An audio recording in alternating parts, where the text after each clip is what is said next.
Yeah, we were. Hey guys, Rubik's here bringing you part 2 of my pickup series.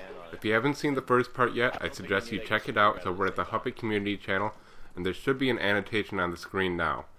It explains why men are afraid to talk to women. Today's topic is going to be about opening up and starting up conversations with women, and if we have time, I'll cover some cues in which are dead indicators that she is interested in you. First things first, just like in any COD game, it's good to have a good game plan or strategy. That being said, when you approach a woman, you should know how you want to start the conversation. What we do is called canned openers. You can almost call this as pickup lines, but in essence, it's just to get your foot in the door. And no, a polar bear breaking the ice is not one of them.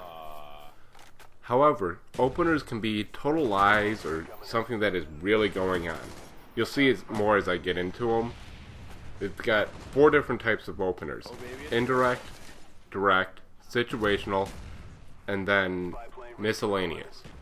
We'll start off with indirect, as we don't want to approach them and immediately show our attraction as beginners. Indirect opening someone is simply asking a general question and trying to get their honest opinion. When you approach someone and say something like, "Hey guys, I'm only going to be a minute, but we need your help on something." By saying this, you're firstly putting them at rest because you're only going to be there for a minute. And secondly, most people are generally helpful and opinionated. So if you have a good question, you're going to have your audience engaged immediately. That opener, I'd say something like, "My buddy and I kind of have a joke bet going between us about who lies more. He thinks that men lie more than women, but women are better at it. I'm saying that women lie more because they are better at it. So we need somebody to settle this for us." It doesn't even matter what their answer is, because now I have an entire group engaged on me. It could be a single person or a large group. But every time, or almost every time, you're going to get an opinion from everybody that you're asking. So that can create some group diversity, some inter-conversation, which will keep you longer. But even if any of them disagree on whichever side that you've chosen, you can take that even a bit further, because you can have a discussion on why they feel that way or why you feel this way. So it can really open yourself up to a longer line of conversation. One of the most important things while you're doing this opening is body language, both your own and observing theirs. But we'll get into that a little bit later in another part of this series. Next up, we have direct openers, and these require a lot of confidence that some of you may not have yet. They are blunt and blatant and along the lines of, "You look fun, what's up?" This type of opener should only be done when you're receiving strong indicators of interest, or IOIs, from her. So I'm going to pass that up for right now and go to situational openers. They're another form of indirect openers, but more commenting on the surroundings. You know, there's a lot of sloppy drunks around here. That'd be a good example. But these types of openers create a really small chance for starting a conversation, because the person that you're talking to is much more likely to just answer your question or your comment and leave you to continue the conversation. So I wouldn't suggest these to start out. And then there's finally the miscellaneous openers, which have a combination of all of the above. These can be very effective and highly suggested once you build the confidence and are able to say things fluidly. Something like, "You know, they say you can tell the exact mood of a girl based on the size of the heel of her shoe. If it's really tall, even if she doesn't realize it, she wants hot sex. And if it's really low, she's not feeling sexual at all." Then you can point out somebody else in the surroundings and say, "Hey, look at that!" By the way, that previous opener, 100% true, in case if you were wondering and looking for that type of thing.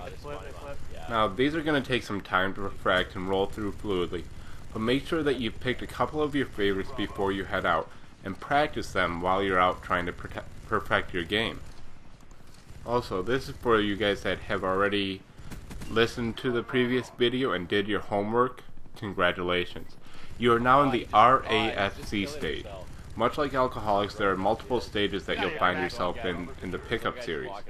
You start off as a AFC, average frustrated chump. Then RAFC, which is a recovering AFC. Then to a PUA, which is a pickup artist. Then master pool. By no means am I a master, but having given dating advice for some time with excellent results, that's why I'm here today and to give you these tips. There's some time to discuss some IOIs. This is partial, but not a complete list of IOIs that you want to be aware of. There are two different types of IOIs that people give off, most of them being involuntary. Let's start off with body language. If you're attracted to a woman, you'll feel itchy in multiple locations. Women feel this much more. For instance, women will feel the need to touch their hair repeatedly. Look out for it. If a woman keeps on touching her hair, she's essentially grooming herself. She has no control over this at all. She could be talking to somebody, and out of the corner of her eye, she sees you, and next thing you know, she'll be flipping her hair over her ear or something. Secondly, if a girl is scratching the back of her hand, much like apes do, it means to attract your attention, and once again, she's saying, I need grooming. But much to as I was alluding to you in the previous episode, women have the same fears as men. They don't know if a man is taken, and instead of just walking up to the alpha male that they find attractive, they position themselves about 5 to 8 feet away and actually put their backs to them. I know it sounds quite counterintuitive. They haven't made a whole lot of sense thus far, have they? Either way, this is called a proximity alert. I've been in situations where upon entering there's no proximity alert at all. But as soon as I get into a group of women and I'm talking to a couple of them and relaxed and I'm in control of everything, I look around and bam, it's proximity all over the place. There will be large groups of women everywhere, and the one that is most attracted to me is going to have their back turned towards me. She can look over her shoulder and tell her everything that's going on. This happened is because of women's reasoning to social value. Ever notice someone that everybody seems to think that one particular person is the most attractive? That's along the general idea. If you're surrounded by a couple of girls, let's say they are 7s on a 1 to 10 scale, it's going to make women think that there's more to you than that they don't know about, and immediately build attraction before you've even talked to them. Well, it looks like I've gone on a little bit too far, but next time we will continue going over IOIs and transitioning from the opening into regular conversation. I hope you guys enjoyed. Please like, favorite, or comment on the video. Thank you. Oh, you got a 26 kill streak? That's